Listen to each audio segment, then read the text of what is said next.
Bagaimana libur panjangnya Bapak Ibu semua? Ada yang udah darah tinggi belum? Kebanyakan makan kambing sama sapi ya? Atau masih ngeliat portonya masih merah membara? Nggak usah khawatir ya, kita akan terus mendampingi kok. Sebelum itu kita bahas dulu ya performance kita 2 minggu terakhir. Kemarin completion kita 50%.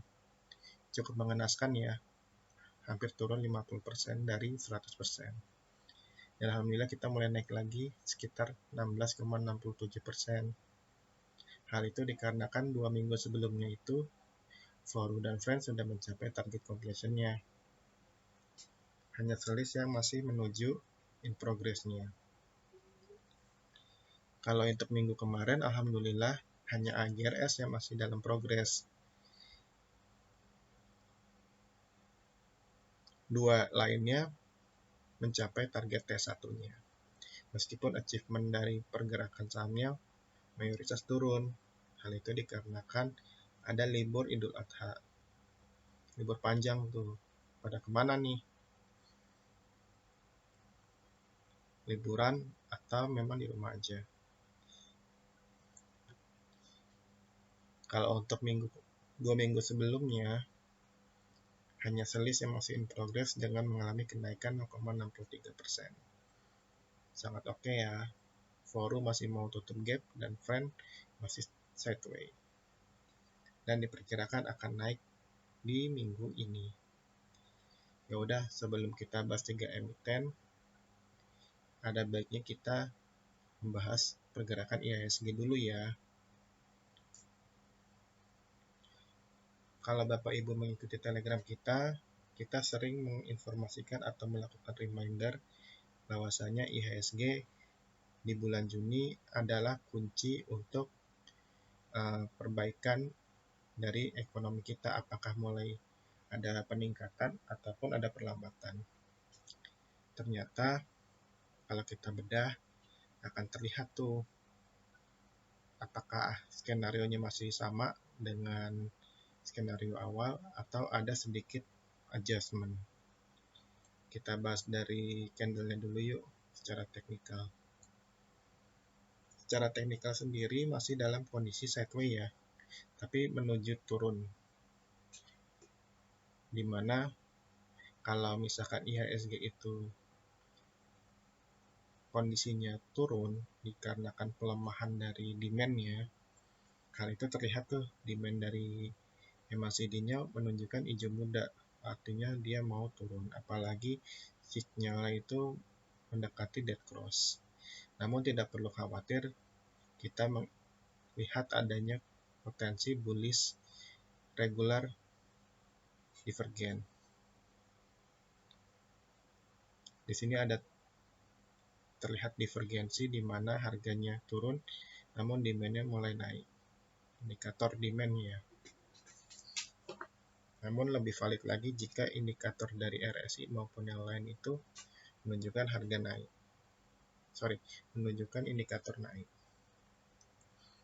dengan penurunan harga.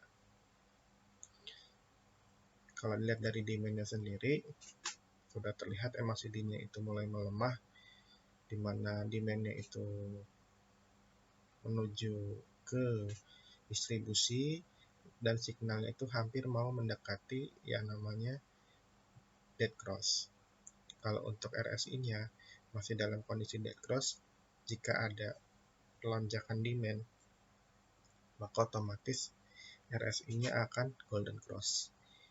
Namun hal itu diperkuat dari weekly-nya. Ternyata weekly-nya menunjukkan distribusi sehingga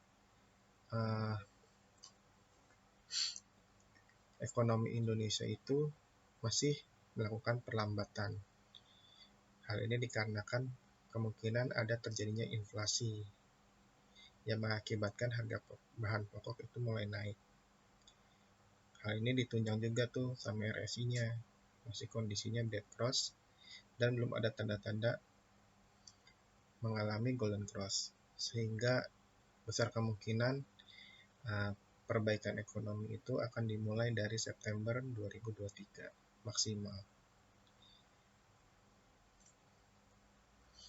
Karena untuk kondisi weekly itu kita membutuhkan minimal itu 4 minggu untuk melakukan perbaikan dari demand weekly-nya, sehingga dapat disimpulkan kondisi IHSG ini cenderung bull trap ya,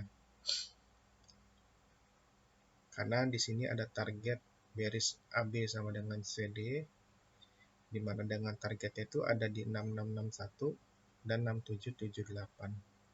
Jadi ada potensi dia akan ditarik ke 6778 lalu terjun ke 6661 hingga bulan September.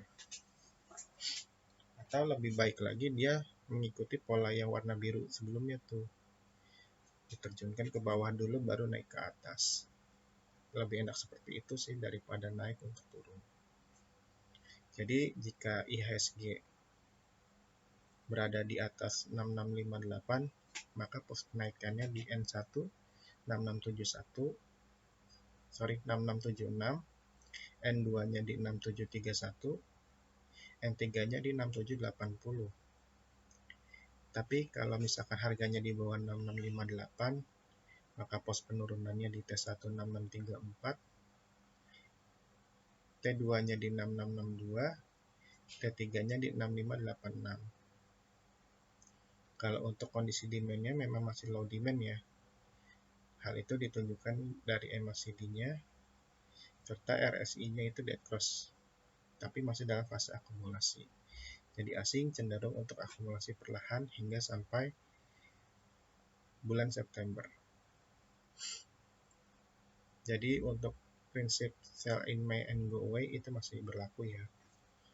Jadi yang masih potensial untuk digoreng adalah saham-saham second liner maupun third liner. Untuk IHSG sendiri, resistennya ada di harmonik di 6661, yang merupakan target bearish AB sama dengan CD. Untuk supportnya ada di last candle-nya di 6622. Jika jebol dari 6622, maka supportnya akan menuju ke 6542 sampai 6557. Jika jebol support, maka selanjutnya ke target harmoniknya. Jika jebol, maka dia akan ke target gapnya di 6162 sampai 6174. Kemudian di 5395 sampai 5412.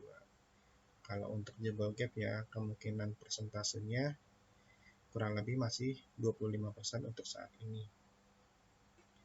Karena belum ada indikator ataupun sentimen yang menghancurkan IHSG akan menutup gap dalam waktu cepat. Namun pada pola-pola sebelumnya untuk pemilu biasanya sih akan diturunkan lalu dinaikkan kembali sangat kencang. Jadi agak kecil kemungkinan ya untuk tutup gap dalam waktu cepat. Kurang lebih untuk view IHSG seperti ini. Disclaimer on juga, jika ada kesalahan maupun kekurangan dalam penyampaian materinya. Kita lanjut untuk 3 emiten. Karena tidak ada yang request di kanal Telegram maupun komentar YouTube, kita bahas dari versi kita ya. Salah satunya ini, emiten ini sangat sering disebut di channel Telegram kita. Dan kita sudah mengajak untuk atau memberikan pencerahan untuk mengakumulasi saham ini, yaitu adalah saham WITI. Waktu itu kita ajak di bawah 170 ya. Jadi harganya sudah cukup fantastis, hampir 40% kenaikannya. Kita mau kupas nih bagaimana perjalanan WITI selanjutnya. Untuk jangka pendek sendiri, WITI ini sudah mencapai target 226 yang merupakan angka Fibonacci dari pergerakan candle sebelumnya, yaitu di higher high-nya. Higher high kecil ya, itu bukan higher high besar. Nah, kalau untuk higher high besar, yaitu untuk skala swing menengah hingga panjang, itu masih ada di 240. Dengan target wave 5-nya ada di 292. MITI sendiri cukup menarik karena dia ada dua pola bullish yang tervalidasi. Yang pertama adalah ada pola trend double bottom yang merupakan indikasi pola reversal dari bearish ke bullish. Hal itu sudah tervalidasi tuh, dimana harga neckline-nya di 200 itu sudah tercapai. Ditambah lagi ada pola bullish sharp yang ditunjukkan oleh warna biru tuh, segitiga biru, dengan targetnya di 292. Selama dia berhasil bertahan di atas 232, maka sangat besar kemungkinan MITI akan melanjutkan untuk wave 3-nya. Dia akan terus menguji, dimana di time frame 2 jamnya itu sudah menunjukkan adanya pola pelangi ya, merah kuning hijau di langit yang biru, maka terindikasi sudah menjadi baby bullish. Namun untuk daily-nya sendiri masih merangkai, sehingga bisa dibilang 75% lagi MITI akan mencapai bullish-nya, sehingga akan lari lebih kencang ke arah 292. Kalau dari demand-nya sendiri, jangka pendek itu sudah mengalami overbought yang mengakibatkan overheating ya, sehingga ada mengalami koreksi sedikit atau koreksi minor. Namun untuk weekly-nya sendiri ini baru permulaan, di mana sudah golden cross dan ditunjukkan adanya akumulasi yang ditunjukkan oleh bar hijau. Namun RSI-nya sangat tinggi, overheat secara weekly-nya, itu dikarenakan daily-nya itu di-push secara mati-matian. Namun tidak perlu khawatir, kalau untuk disimpan swing, targetnya masih ke arah sana, 292. Kalau takut bisa pasang stop loss kapanpun ya, dan di harga mana kita akan bahas di slide selanjutnya. Kalau Bapak Ibu yang belum punya, boleh ditradingkan secara pendek sesuai planningnya. Namun kalau Bapak Ibu takut, bisa dipasang stop lossnya disesuai dengan target-target yang diinginkan, mau di N1 maupun di T1-nya. Karena MITI ini masih bertahan di 226, hampir ya, karena harga close-nya itu di 222, masih menguji.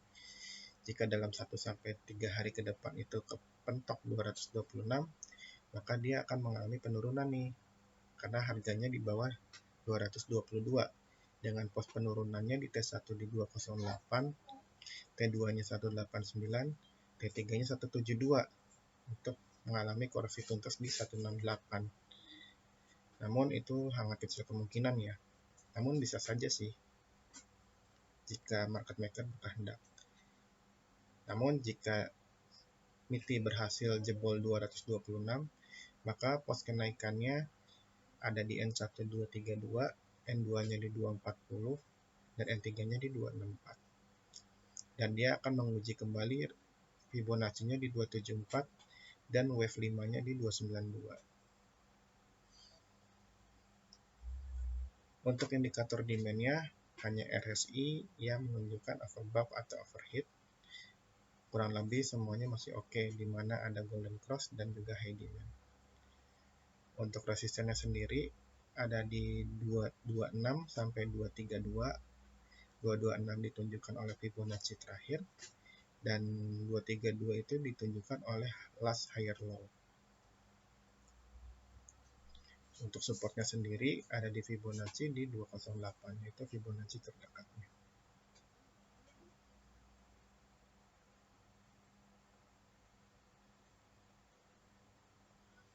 Selanjutnya ada saham yang fenomenal, yaitu PTBA Bukit Asam. Karena kesandung kasus, maka harganya dipaksa turun. Kalau nggak kayak gitu, PTBA akan mengalami overheat terus dan akan mengalami penurunan sangat dalam. Sebenarnya kalau mau dilihat dari 2022 ke belakang, PTBA itu ada potensi double top, yaitu di sekitar 2680-an, kurang lebih 2500 lah. Namun setelah divalidasi, dari bulan Januari sampai bulan Juni kemarin, ternyata indikasinya adalah bull trap, sehingga memvalidasi bahwasannya PTBA akan diterjunkan hingga 2090. Itu potensinya, di mana koreksi tuntasnya itu ada di 2080. Cukup menarik ya.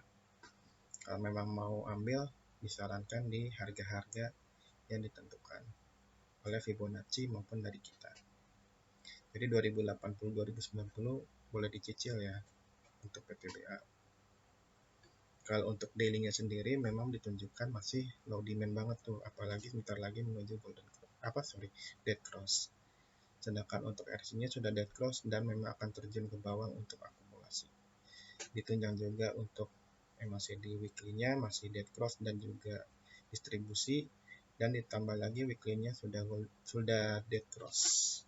Jadi kurang menarik ya. Jadi masih ada potensi turun dan turun.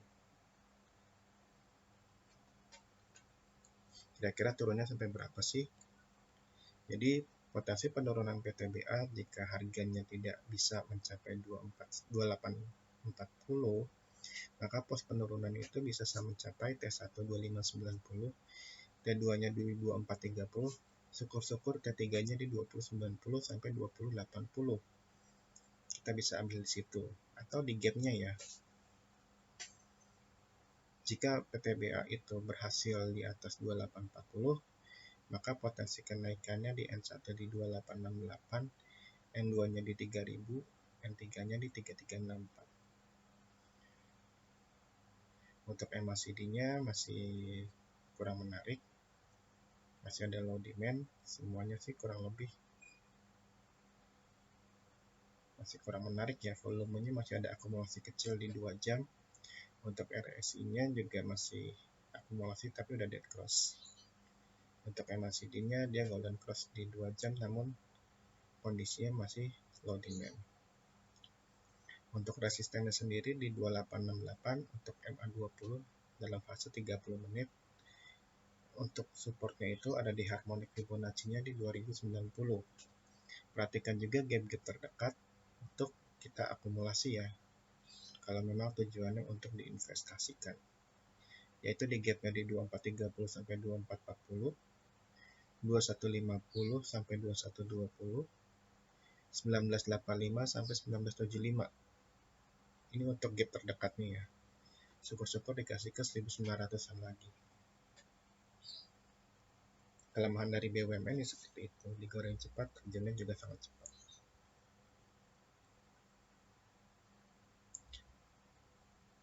Ada yang lebih menarik lagi nih, tapi saham muda.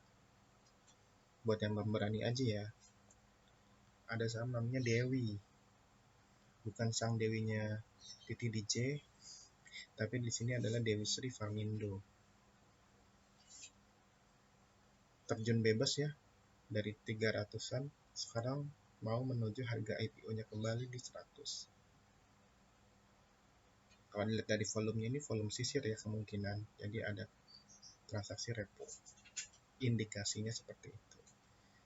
Apakah Dewi Sri ini akan menarik?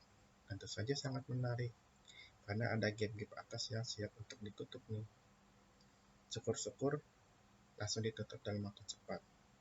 Ditambah lagi saham Dewi ini sudah terkena alert dari bursa mengenai adanya UMA. Jadi potensi untuk naiknya sangat besar loh. Untuk daily-nya sendiri merupakan puncak dari distribusi, jadi ada kemungkinan besok dan seminggu ke depan itu adalah puncak distribusi dan memulai adanya akumulasi. Hal ini ditunjukkan di mana sinyalnya dari RSI-nya itu sudah siap untuk mengakumulasi baik daily maupun weekly-nya.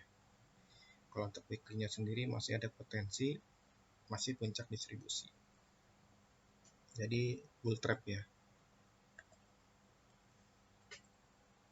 Kalau dilihat dari angka Fibonacci, Dewi akan dipush turun hingga 106 mencapai 100. Hal itu divalidasi dengan ada Fibonacci dan juga gap IPO-nya. Jadi kalau saham Dewi ditutup di bawah 117 nih, maka potensi penurunnya di T1106 dari Fibonacci-nya, T2-nya di 100, yaitu di gap IPO-nya,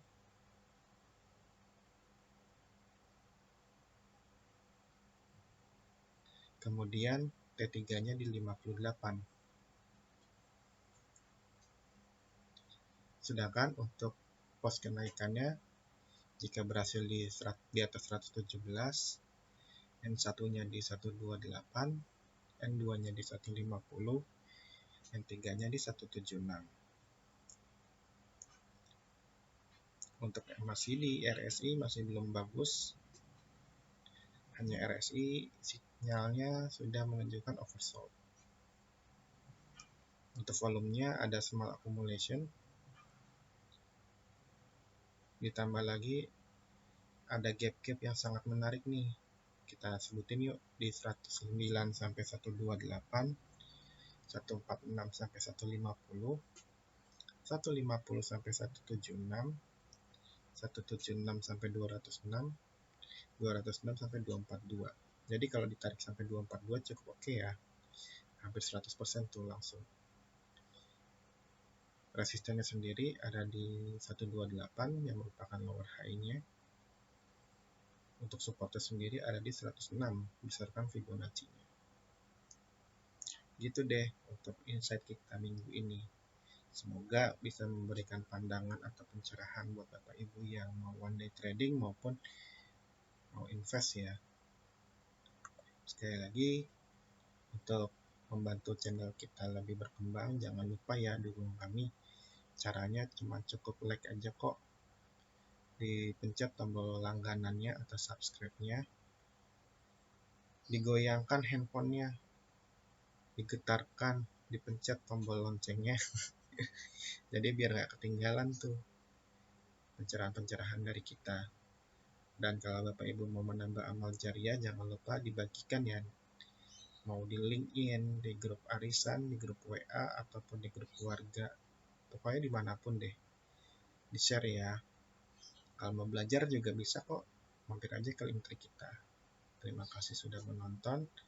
Kita disclaimer sekali lagi, jika ada penyebutan nama emiten ataupun arahan dari kami, sebenarnya itu merupakan insight ya, bukan perintah melakukan jual ataupun beli. Gunakan konten ini secara bijak. Terima kasih dan sampai jumpa minggu depan. See you next week.